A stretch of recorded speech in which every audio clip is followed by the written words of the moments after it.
الحمد لله الذي هدانا لاتباع سيد المرسلين وأيدنا بالهداية إلى دعائم الدين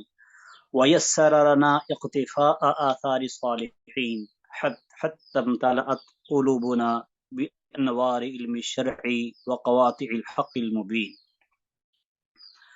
وطهر سرائرنا من حدث الحوادث والابتداع في الدين. أحمده على ما من به من أنوار اليقين وأشكره على ما ابتدأه من التمسك بالحبل المتين، وأشهد أن لا إله إلا الله وحده لا شريك له، وأن محمدا عبده ورسوله سيد الأولين والآخرين، صلى الله عليه وعلى آله وأصحابه وأزواجه الطاهرات أمهات المؤمنين صلاة دائمة إلى يوم الدين. أما بعد، آج ہمارے سامنے متن ہے کتاب کا المورد فی الکلام علی عمل المولد کا، جو کہ تاج الدین ابو حفص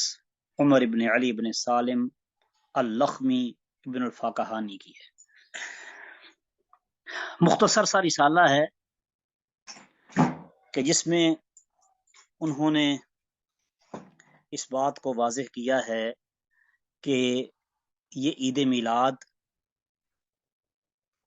کم از کم مکروہ یا حرام ہے۔ یہ یعنی کہ اس رسالے کا خلاصہ اور لب لباب ہے، اور پھر اس پہ انہوں نے چند ایک دلائل بھی دیے ہیں۔ بڑے اختصار کے ساتھ اس مسئلے کو انہوں نے واضح کیا ہے۔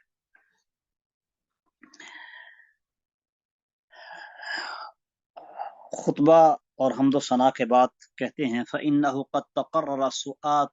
سؤال جماعة من المباركين عن الاجتماع الذي يعمله بعض الناس في شهر ربيع الأول ويسمونه المولد، هل له أصل في الشرع أو هو بدعة وحدث في الدين؟ وقصد الجواب عن ذلك مبينا والإيضاح عنه معينا۔ معلوم ہوتا ہے کہ یہ ایک سوال ان سے ہوا تھا جس کا انہوں نے جواب دیا ہے، یا یوں کہیے کہ فتویٰ طلب کیا گیا تو انہوں نے فتویٰ دیا کہ ربیع الاول کے مہینے میں یہ جو محفلیں منعقد کرتے ہیں، جنہیں محفل میلاد کا نام یہ لوگ دیتے ہیں، کیا شریعت میں اس کی کوئی اصل ہے یا پھر یہ بدعت ہے اور حدث فی الدین ہے؟ اور مطالبہ بھی یہ تھا کہ جواب اس کا واضح ہو اور معین طور پر اس کے اوپر حکم لگے، یعنی مطلق طور پر یہ نہ کہا جائے کہ جائز نہیں ہے اور ایسا معاملہ ہے، بلکہ معین طور پر اس مولد النبوی کا جو عمل ہے عید میلاد منانے والا، اس کے حوالے سے معین فتویٰ چاہیے کہ اس کا کیا حکم ہے، کیا یہ دین میں مشروع ہے یا مشروع نہیں ہے۔ اس حوالے سے انہوں نے بڑا واضح سا جواب دیا ہے۔ کہتے ہیں فَقُلْتُ وَبِاللَّهِ التَّوْفِيقُ وَالْهِدَایَةُ إِلَىٰ أَقْوَمِ الطَّرِیقِ لَا إِلَٰهَ سِوَاهُ وَلَا مَعْبُودَ حَاشَاهُ وَهُوَ حَسْبِي وَنِعْمَ الْوَکِیلُ وَلَا حَوْلَ وَلَا قُوَّةَ إِلَّا بِاللَّهِ الْعَلِيِّ الْعَظِیمِ لَا أَعْلَمُ لِهَذَا الْمَوْلِدِ أَصْلًا فِي كِتَابٍ وَلَا سُنَّةٍ وَلَا يُنْقَلُ عَمَلُهُ عَنْ أَحَدٍ مِنْ عُلَمَاءِ الْأُمَّةِ الَّذِينَ هُمُ الْقُدْوَةُ فِي الدِّينِ المتمسكون بآثار المتقدمين، بل هو بدعة أحدثها البطالون وشهوة نفس اعتنى بها الأكالون، بدليل أن إذا أدرنا عليه الأحكام الخمسة قلنا إما أن يكون واجبا أو مندوبا أو محرما أو مكروها أو مباحا، وليس بواجب إجماعا ولا مندوبا، لأن حقيقة المندوب ما طالب الشرع من غير ذم على تركه، وهذا لم يأذن فيه الشرع ولا فعله الصحابة ولا التابعون ولا العلماء المتدينون فيما علمت، وهذا جوابي عنه بين يدي الله عز وجل إن سئلت، ولا جائز أن يكون مباحا لأن الابتداع في الدين ليس مباحا بإجماع المسلمين، فلم يبقى إلا أن يكون مكروها أو حراما۔ تو انہوں نے بڑا واضح سا یہ جواب دیا ہے کہ چونکہ اس کی کتاب و سنت میں کوئی اصل نہیں ہے، علماء امت میں سے کسی نے یہ کام کیا نہیں ہے، اور یہ تو واضح ہے کہ یہ اہل بدعت کی اپنی اختراع ہے، کیونکہ احکام جو شریعت کے ہیں وہ 5 طرح کے ہیں، یا واجب یا مندوب یا حرام یا مکروہ یا مباح۔ واجب اور مندوب تو یہ کام نہیں ہے بالاجماع، کیونکہ مندوب کے بارے میں یہ کہتے ہیں کہ وہ کام ہوتا ہے کہ جس کو شرع طلب کرے لیکن اس کے ترک پر مذمت نہ ہو، اور اس کی شریعت نے کوئی اجازت بھی نہیں دی، صحابہ نے، تابعین بھی نہیں کیا، علماء نے نہیں کیا، دیندار لوگوں نے، اور مباح ہونا بھی اس کا جائز نہیں ہے، کیونکہ بدعت دین میں مباح نہیں ہے۔ تو نتیجہ یہ نکلتا ہے کہ یہ یا مکروہ ہے یا حرام ہے۔ تو اللہ سبحانہ و تعالی نے دین اسلام کی تکمیل کی ہے اور کہا ہے الیوم اکملت لکم دینکم واتممت علیکم نعمتی ورضیت لکم الاسلام دینا، کہ آج میں نے تمہارے لیے تمہارا دین مکمل کر دیا ہے اور اپنی نعمت کو تم پر پورا کر دیا ہے اور تمہارے لیے اسلام بطور دین پسند کر لیا ہے۔ اور نبی کریم صلی اللہ علیہ وسلم کو اللہ تعالیٰ نے حکم دیا، یا ایھا الرسول بلغ ما انزل الیک من ربک،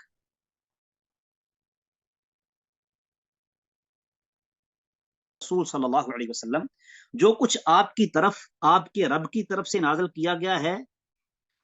اس سب کچھ کو آپ آگے پہنچا دیں۔ اگر آپ نے ایسا نہیں کیا تو گویا آپ نے پیغامات الہیہ کو نہیں پہنچایا، اللہ آپ کو لوگوں سے بچائے گا۔ اور نبی کریم صلی اللہ علیہ وسلم نے یقیناً سارے کا سارا دین ہم تک پہنچا دیا ہے، اور اس کی گواہی صحابہ کرام رضوان اللہ علیہم اجمعین نے حجۃ الوداع کے موقع پر دی اور کہا قد بلغت وادیت ونصحت، جیسا کہ صحیح مسلم میں ہے کہ ہاں آپ نے دین حق پہنچا دیا، امانت ادا کر دی اور نصیحت فرما دی۔ یعنی دین سارے کا سارا اللہ نے نازل کیا ہے اور مکمل دین نبی کریم صلی اللہ علیہ وسلم نے پہنچا دیا ہے، اور پھر ہمیں اللہ تعالیٰ نے حکم دیا ہے اتبعوا ما انزل الیکم من ربکم ولا تتبعوا من دونہ اولیاء قلیلا ما تذکرون، کہ جو کچھ تمہاری طرف، تمہارے رب کی طرف سے وحی کیا جاتا ہے، نازل کیا گیا ہے، اس کی پیروی کرو اور اس کے علاوہ دیگر اولیاء کی پیروی نہ کرو، قلیلا ما تذکرون، تم بہت کم ہی نصیحت حاصل کرتے ہو۔ اور وحی الہی وہ صرف اور صرف کتاب و سنت میں محصور و مقصور ہے، کتاب و سنت کے علاوہ جو کچھ بھی ہے وہ وحی نہیں، شریعت اور دین نہیں، بلکہ بدعت ہے جس سے دین نے روکا ہے۔ اور دین میں نئی نئی بدعتیں ایجاد کرنے کو تو نبی کریم صلی اللہ علیہ وسلم نے ضلالت و گمراہی قرار دیا ہے۔ اور یہ جو عید میلاد ہے یہ بھی ایسی ہی ہے کہ شریعت میں اس کا کوئی وجود اور ثبوت میسر اور موجود نہیں ہے، بلکہ ایسی قبیح بدعت ہے کہ جس کا وجود خیر القرون میں نہیں۔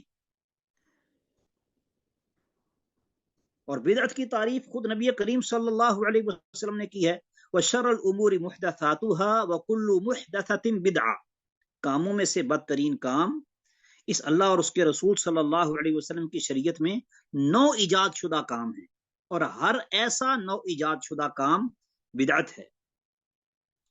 اور اللہ سبحانہ و تعالی نے بھی بدعت کی مذمت کرتے ہوئے فرمایا ہے وَمَنْ أَضَلُّ مِمَّنِ اتَّبَعَ هَوَاهُ بِغَيْرِ هُدًى مِّنَ اللَّهِ إِنَّ اللَّهَ لَا يَهْدِي الْقَوْمَ الظَّالِمِينَ، اور اس شخص سے بڑا گمراہ کون ہوگا جو اللہ کی نازل کردہ شرعی ہدایت کے بجائے اپنی خواہشات کی پیروی کرتا ہے، یقیناً اللہ ظالموں کو ہدایت نہیں دیتا۔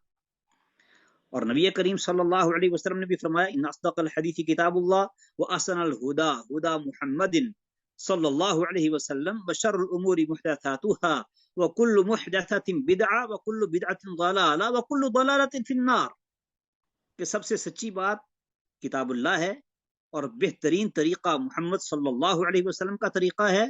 کاموں میں سے بدترین کام اللہ اور اس کے رسول کی شریعت میں نو ایجاد شدہ کام ہیں، اور ہر ایسا نو ایجاد شدہ کام بدعت ہے، اور ہر بدعت گمراہی ہے، اور گمراہی جہنم میں لے جانے والی ہے۔ ام المؤمنین سیدہ عائشہ صدیقہ رضی اللہ تعالی عنہا کی روایت صحیح بخاری میں ہے کہ نبی کریم صلی اللہ علیہ وسلم نے فرمایا من احدث فی امرنا ھذا ما لیس فیہ فہو رد، جس نے ہمارے اس دین میں کوئی نئی چیز ایجاد کی جو اس میں نہیں ہو تو وہ چیز مردود ہے۔ اسی طرح صحیح مسلم میں سیدہ عائشہ صدیقہ رضی اللہ تعالی عنہ کی یہ روایت میں الفاظ میں ہے، من عمل عملا لیس علیہ امرنا فہو رد، جس نے کوئی ایسا کام کیا جس پر ہمارا امر نہیں تو وہ کام مردود ہے۔ اسی طرح صحیح بخاری میں سیدنا علی بن ابی طالب رضی اللہ تعالی عنہ کے صحیفے والی روایت ہے کہ جس میں نبی کریم صلی اللہ علیہ وسلم نے ان کو صحیفہ لکھوایا اور مدینے کے بارے میں یہ درج کروایا تھا کہ من احدث فیہا حدثا او آوى محدثا فعلیہ لعنت اللہ والملائکۃ والناس اجمعین لا يقبل منہ صرف ولا عدل، جس نے مدینے میں کوئی بدعت ایجاد کی یا کسی بدعتی کو پناہ دی تو اس پر اللہ تعالیٰ کی، فرشتوں کی اور تمام لوگوں کی لعنت ہو، اس سے اس کا کوئی فرض یا نفل قبول نہیں کیا جائے گا۔ امام مروزی نے السنہ میں صحیح سند کے ساتھ عبداللہ بن عمر رضی اللہ تعالیٰ عنہ کا قول نقل کیا ہے، فرماتے ہیں کل بدعت ضلالہ وان رآها الناس حسنہ، ہر بدعت گمراہی ہے چاہے لوگ اس کو حسنہ ہی کیوں نہ سمجھے۔ یہ بھی بیماری ہے نا کہ بدعت کو بدعت حسنہ سمجھ لیا جاتا ہے، تو فرما رہے ہیں کہ لوگ اس کو اچھی ہی سمجھیں لیکن بدعت بدعت ہی ہے اور وہ گمراہی ہی ہے۔ اور پھر یہ جو حفلات ہوتی ہیں، مولد کی تقریبات ہوتی ہیں، عید میلاد کی، جب یہ بات واضح ہے کہ خیر القرون میں اس کا وجود نہیں تھا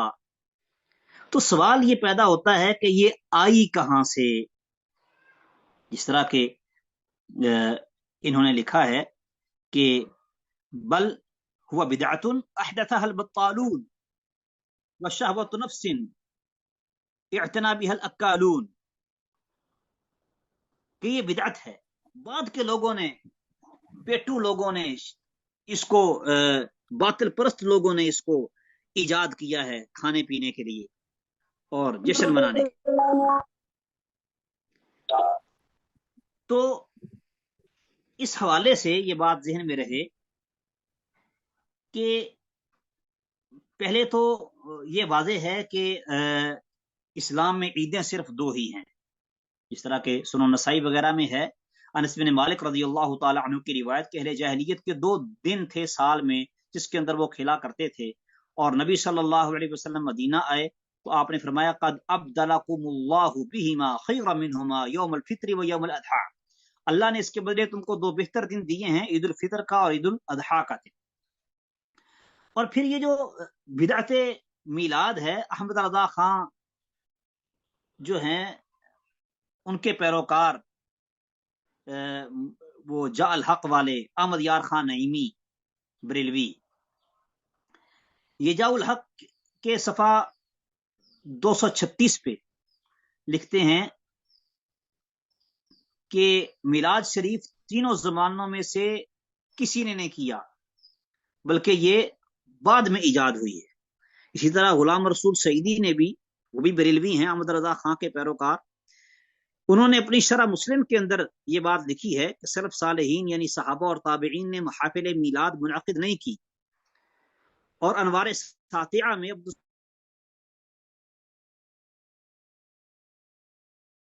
وہ بھی مخصوص مہینے ربیع الاول کے ساتھ، اور اس میں خاص وہی 12واں دن میلاد شریف کا معین کرنا بعد میں ہوا، یعنی 6 صدی کے آخر میں، اس کو 6 صدی کے آخر کی ایجاد قرار دے رہے۔ رہی بات کہ یہ ایجاد کب ہوئی تھی، تو اس کے حوالے سے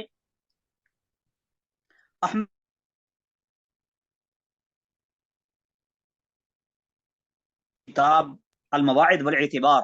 بذکر الخطط والآثار، اس میں یہ عنوان موجود ہے، اس کی دوسری جلد کے صفحہ 436 پہ کہ ذکر الایام التي كان الخلفاء الفاطميون يتخذونها اعيادا ومواسع تتسع به احوال الرعيه وتكثر نعمهم، یعنی کہ ان ایام کا تذکرہ جن میں فاطمی خلفاء عیدیں اور تہوار مناتے اور جن کے ذریعے رعایا کے حالات کشادہ کر دیے جاتے اور ان کی نعمتیں بڑھا دی جاتی۔ اس عنوان کے تحت وہ لکھتے ہیں کہ فاطمی خلفاء سال بھر میں عیدیں اور تہوار مناتے، اور وہ تہوار یہ ہیں: سال کے اختتام پر، سال کے آغاز میں، عاشورہ کے دن، میلاد نبی، میلاد علی، میلاد حسن، میلاد حسین، میلاد فاطمہ، اور موجودہ خلیفہ کا میلاد، اور رجب کی پہلی رات کا تہوار، 15 رجب کا تہوار، شعبان کے شروع میں اور شعبان کی 15ویں رات کا تہوار۔ پھر اسی کتاب پہ آگے صفحہ 333 پہ لکھتے ہیں: مختلف تاریخوں میں 6 میلادوں کے موقع پر خلیفہ کے جلوس اور دیگر کاموں کا ذکر، یہ باب باندھا ہے، اور وہ میلاد النبی، میلاد امیر المومنین علی، میلاد فاطمہ، میلاد حسن و حسین، اور موجودہ خلیفہ کا میلاد ہے۔ پھر اس ذکر کے دوران میلاد النبی صلی اللہ علیہ وسلم میں ہونے والے کاموں کا تذکرہ کرتے ہیں اور لکھتے ہیں کہ جب ربیع الاول کی 12 تاریخ ہوتی تو دارالفطرہ میں 20 کنتار شکر سے مختلف قسم کا خشک حلوہ تیار کیا جاتا اور اسے پیتل کے 300 برتنوں میں ڈالا جاتا، اور یہ میلاد نبی کا تہوار ہوتا۔ اور اس کے بعد پھر مختلف امور کا اس میں انہوں نے ذکر کیا ہے۔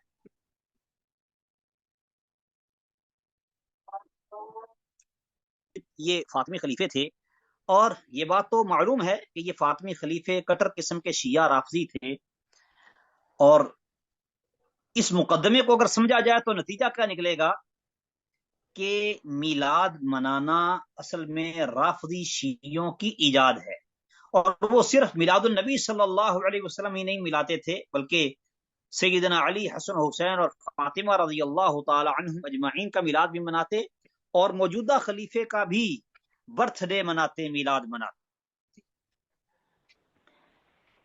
انہی الفاظ سے اس بدعت کا تذکرہ محمد بقیت المطیبی الحنفی قاضی اسکندریہ نے اپنی کتاب میں کیا ہے، حسن الکلام فیما یتعلق بالسنت والبدعۃ من الاحکام، اس کے صفحہ 61 پر، اور تقریباً یہی بات سبل العاشا میں ذکر کی ہے قلقشندی نے، احمد بن علی نے۔ وہ کہتے ہیں: الجلوس الثالث جلوسه فی مولد النبی صلی اللہ علیہ وسلم فی ثانی عشر من شہر ربیع الاول۔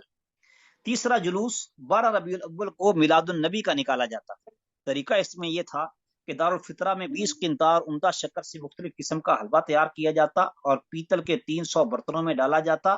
جب میلاد کی رات ہوتی تو اس حلوے کو مختلف ارباب رسوم، یعنی قاضی القضات، داعی الدعات، قراء، واعظین، قاہرہ اور مصر کی جامع مساجد کے صدور اور مزاروں کے مجاور و نگران اور دیگر لوگوں میں تقسیم کیا جاتا جن کا نام رجسٹرڈ ہوتا۔ اور پھر اس بدعت کی اولین ایجاد اور اس کی تجدید کے بارے میں قاضی اسکندریہ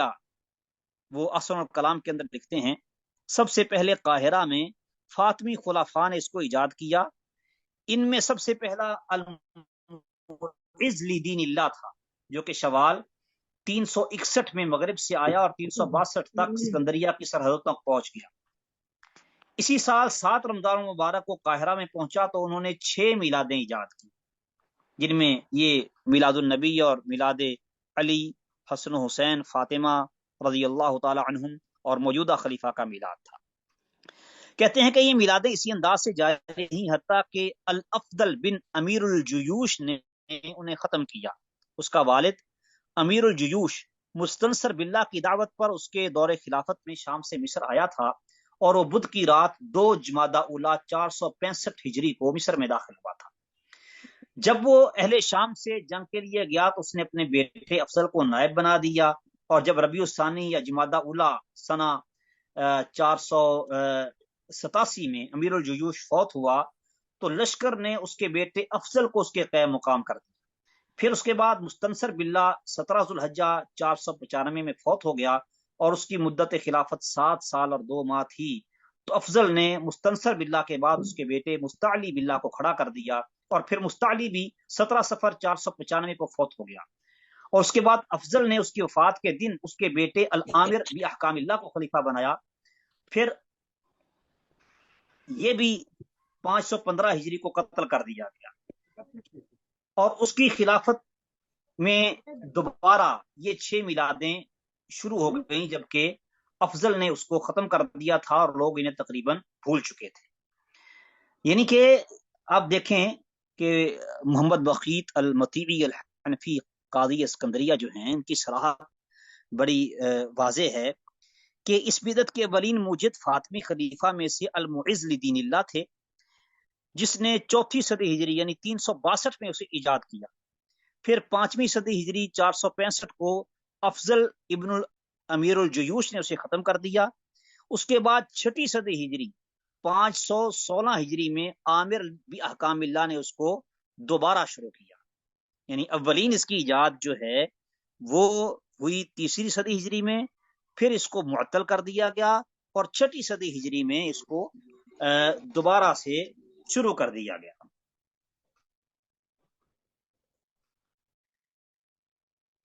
اسی طرح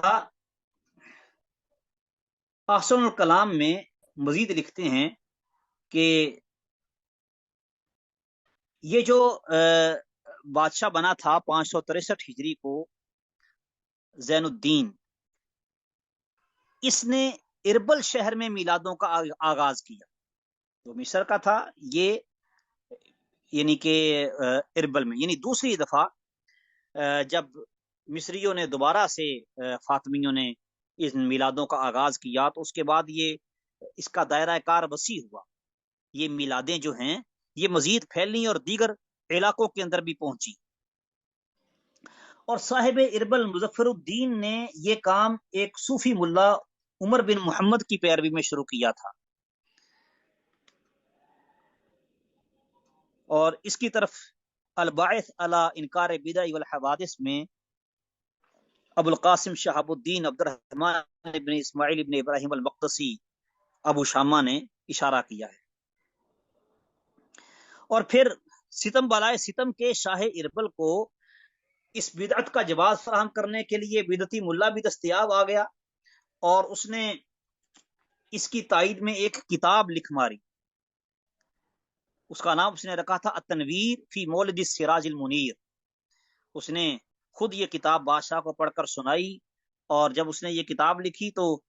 بادشاہ نے اس کو بدعت کے جواز پر کتاب لکھنے کے لیے 1000 دینار دیے۔ یہ 1000 دینار تقریباً 375 تولہ سونا بنتا ہے۔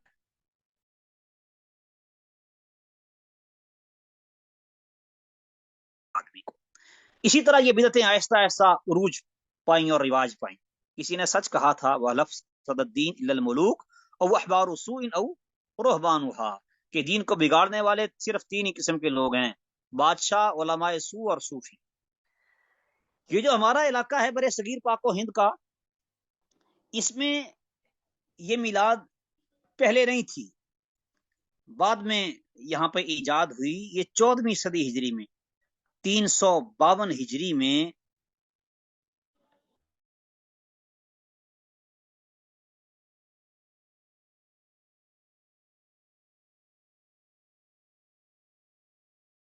میلاد اور عید میلاد ناور نگار نے 22 جولائی 1964 کے شمارے میں انہوں نے ایک مضمون چھاپا تھا احسان صاحب کا،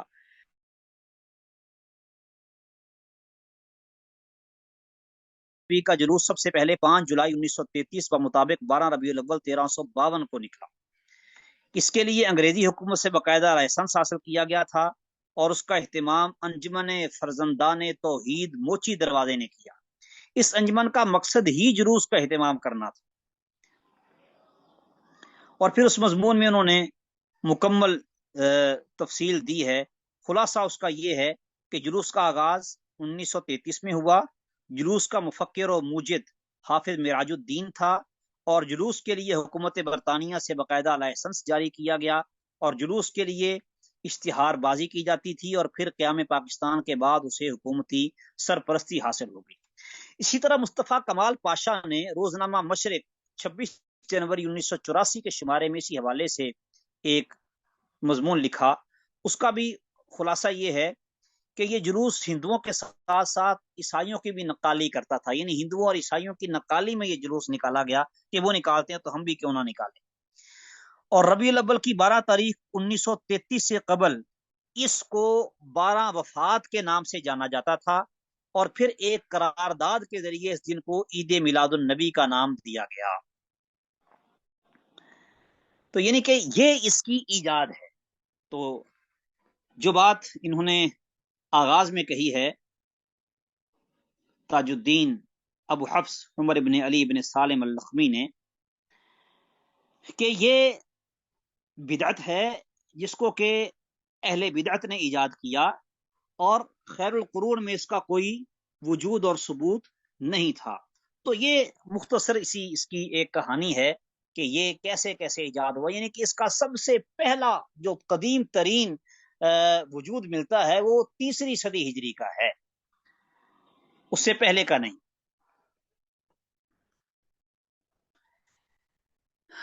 اور برے صغیر میں تو یہ یعنی کہ ابھی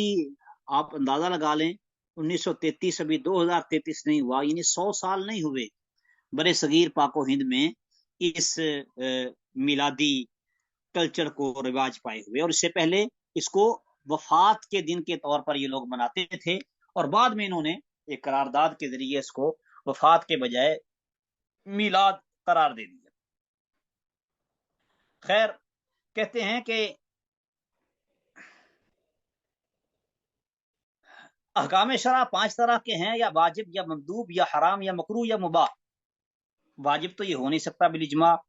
اور مندوب بھی نہیں، کیونکہ مندوب وہ کام ہوتا ہے جس میں شریعت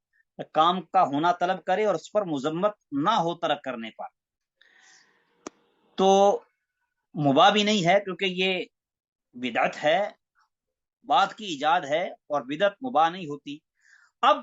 2 ہی باتیں رہ گئی، محرم ہے، حرام ہے، یا مکروہ ہے۔ تو لہذا ہم ان 2 نکات پر ہی بات کریں گے۔ ایک بات تو وہ یہ کہتے ہیں کہ آدمی يعمله رجل من عين ماله لأهله وأصحابه وعياله لا يجاوزون في ذلك الاجتماع على أكل الطعام ولا يقترفون شيئا من الآثام فهذا الذي وصفناه بأنه بدعة مكروهة وشناعة إذ لم يفعله أحد من متقدمي أهل الطاعة الذين هم فقهاء الإسلام وعلماء الأنام سرج الأزمنة وزين الأمكنة۔ پہلی صورت وہ کہتے ہیں کہ یہ ہے کہ آدمی اپنے مال سے اپنے گھر والوں اور اہل و عیال کے لیے کھانے کا اہتمام کرتا ہے۔ اس میں وہ دیگر کام جو یہ لوگ کرتے ہیں میلاد منانے والے عام طور پہ بدعت کی، وہ کچھ بھی نہیں ہے۔ صرف خصوصی طور پر 12 ربیع الاول کو وہ میلاد منانے کے لیے ایک یعنی کہ یہ کام کرتا ہے کہ اپنے گھر والوں کے لیے اہتمام کر لیتا ہے۔ تو کہتے ہیں کہ اس صورت میں بھی یہ مکروہ بدعت ہے، کیونکہ یہ ایسا کام ہے کہ جسے کسی نے یعنی کہ نہیں کیا، کسی بھی متقدم نے، فقہائے اسلام نے، علماء نے،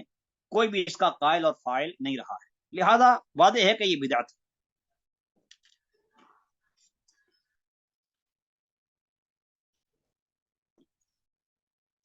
دوسرے نمبر پہ فرماتے ہیں ان يدخله الجیایا، جیایا کہتے ہیں ٹیکس کو۔ عام طور پہ ہم نے بھی دیکھا ہے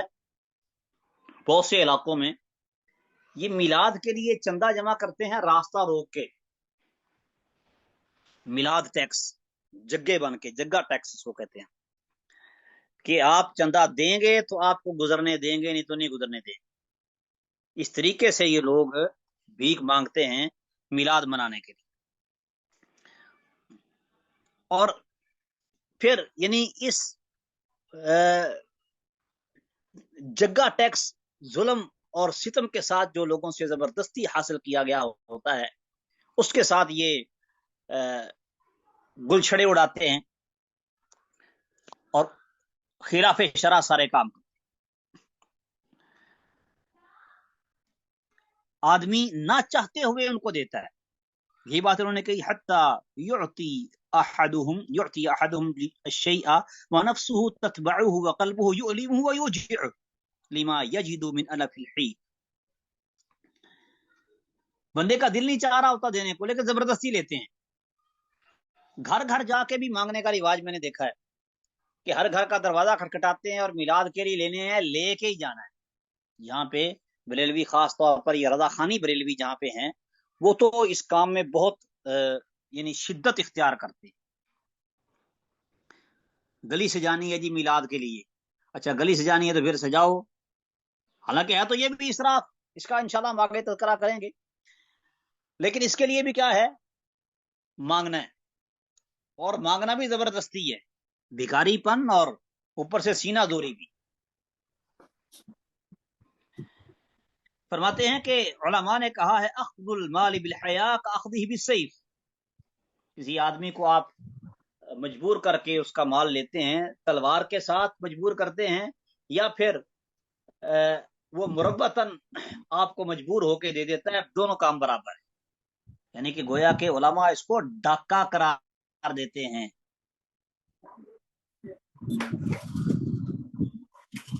ذلك الشيء من الغنى مع بطون الملا بآلات الله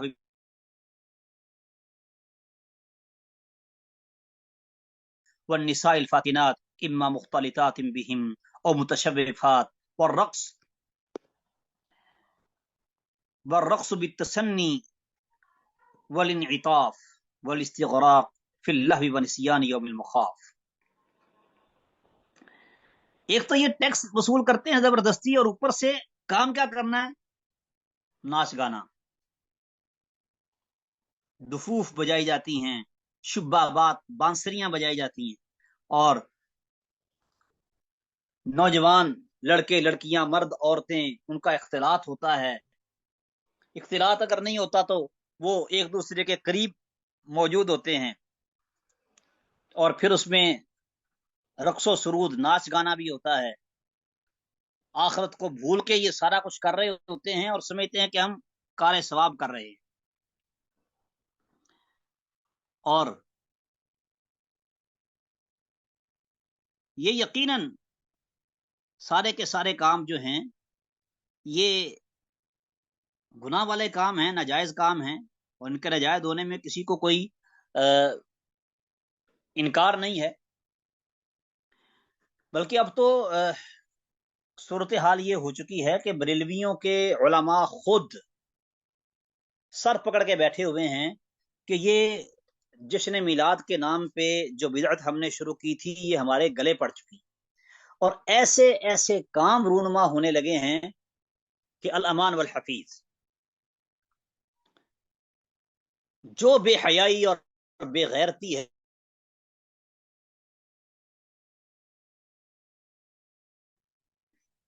اور ستم یہ ہے کہ یہ سب کچھ مذہب کی آڑ میں کیا جاتا ہے. یہ سب سے بڑا مسئلہ ہے. عورتیں بھی نکلتی ہیں،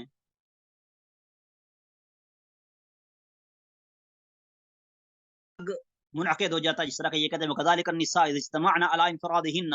رافعات اصواتهن بالتهنيك والتطريب في الانشاد والخروج في التلاوة والذكر المشروع والامر المعتاد غافلات عن قوله تعالى ان ربك لبالمرصاد. چاہیے اونچی آواز سے تلاوتیں کریں، چاہیے نظمیں نعتیں پڑھیں، جو بھی کریں، لیکن ایسے عورتوں کا مردوں کے سامنے عیاں ہونا درست نہیں. آج کل تو ماشاءاللہ سے میں نے دیکھا گزشتہ دنوں میں ایک اشتہار، اور اس میں یعنی کہ کئی خواتین نعت خواں وہ محفل میلاد منا رہی ہیں، اور بے پردہ ان کی تصاویر اشتہار پر آویزاں ہیں. جس طرح کسی دور میں وہ فلموں کے اشتہار چھپتے تھے، بعد میں مولویوں نے اپنے اشتہار ویسے تصویروں والے چھاپنے شروع کر دیے، تو انہوں نے کہا ہم کیوں پیچھے رہے. تو ویسے ہی چہرے کھلے ہوئے اور میک اپ کیے ہوئے اور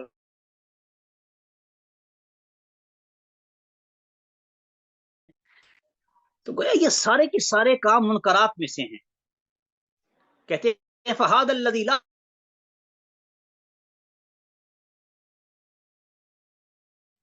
فانما يحلو ذلك بنفس موت القلوب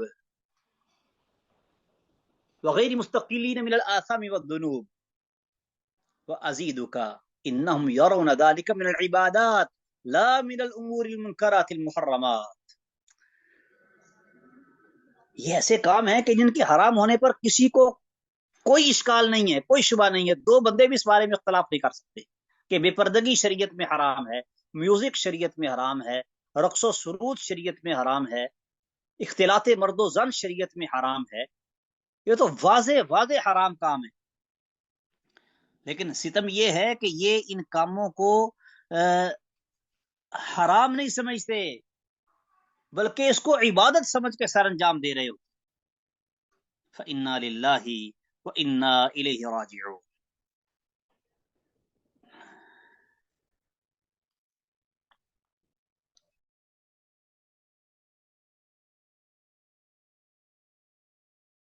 تو غریباً کما بدا. اسلام شروع میں بھی اجنبی تھا اور اب بھی اجنبی. اجنبیت کا یہ عالم ہے کہ آپ اگر کسی علاقے میں رہتے ہیں جہاں ان ظالم بدعتیوں کا غلبہ ہو تو وہاں پہ آپ کو بڑی کنکھیوں سے دیکھا جاتا ہے، گھور گھور کے دیکھا جاتا ہے،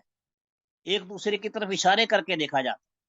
کہ اچھا یہ سلفی وابی اور پتہ نہیں کیا کیا کچھ کہتے ہیں. یعنی کہ آپ ان کی بدعت پہ شریک نہیں ہوتے تو آپ ان کے لیے غیر مانوس مخلوق بن جاتے ہیں. یہی غرابت ہے نا، اجنبیت. بدا الاسلام غریبا وسيعود كما بدا. وللہ در الشیخ القشیری رحمہ اللہ علیہ حيث يقول قد عرف المنکر واستنکر. برائی اچھائی بن گئی ہے اور اچھائی کو برائی قرار دے دیا گیا ہے. ایسے مشکل دن آپ آ گئے ہیں. وصار اہل العلم فی وحدۃ وطار اہل الجہل فی رتبہ. اہل علم کو پست اور اہل جہل کو اونچا اٹھا دیا گیا ہے. جاروا علی الدین فما للذی ساروا به فیما مضى نسبا. دین پر ظالموں نے ظلم کیا ہے اور ایسے کام کرتے ہیں کہ جن کا دین کے ساتھ کوئی تعلق اور نسبت ہی نہیں. فقلت للابرار اہل التقى والدین لما اشتدت القربى لا تنکروا احوالکم قد اتت نوبتکم فی زمن الغربہ. اس لیے میں تو نیک لوگوں اہل تقوی اور اہل دین کو کہتا ہوں جب یہ مصیبتیں اتنی زیادہ بڑھ گئی ہیں کہ اپنے حالات پہ پریشان نہ ہو، وہ وقت آ گیا ہے جس کے بارے میں نبی صلی اللہ علیہ وسلم نے کہا تھا وَسَيَعُودُ غَرِيبًا وَسَيَعُودُ كَمَا بَدَأَ. یہ زمان غربہ ہے. وَلَقَدْ أَحْسَنَ الْإِمَامُ ابو عمرو بن العلاء رحمہ اللہ تعالی حيث يقول لا يزال الناس بخير ما تعجب من العجب.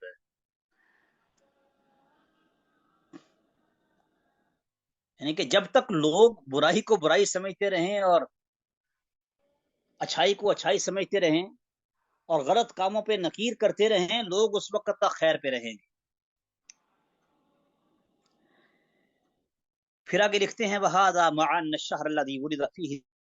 صلی اللہ علیہ وسلم فهو ربیع الاول فهو بعینه الشهر الذي توفي فيه صلی اللہ علیہ وسلم فليس الفرح فيه بأولى من الحزن فيه. نبی صلی اللہ علیہ وسلم کی ولادت ربیع الاول میں ہوئی ہے تو وفات بھی ربیع الاول میں ہوئی ہے. تو اس میں خوشی منانا کوئی عقل بندی اور شعور والی بات نہیں ہے، بلکہ افسوسناک بات ہے کہ آپ خوشی اور غمی اکٹھی ہو جائے